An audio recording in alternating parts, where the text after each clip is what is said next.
Okay, hello everyone. Here I want to provide tutorial on how to turn off Google Assistant on home button on Infinix Hot 40i device.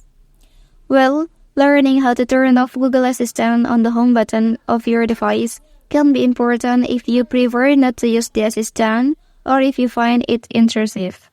And also, disabling this feature can prevent accidental activations and free up resources on your device.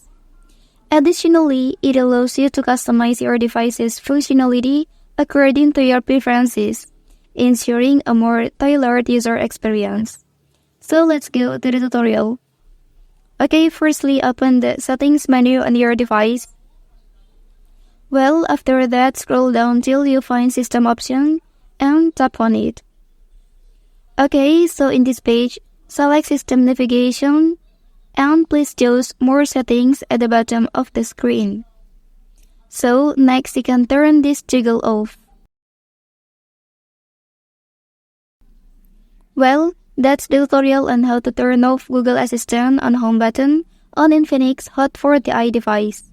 If you are helped by this video, don't forget to like and subscribe to get all the information from this channel. Thank you.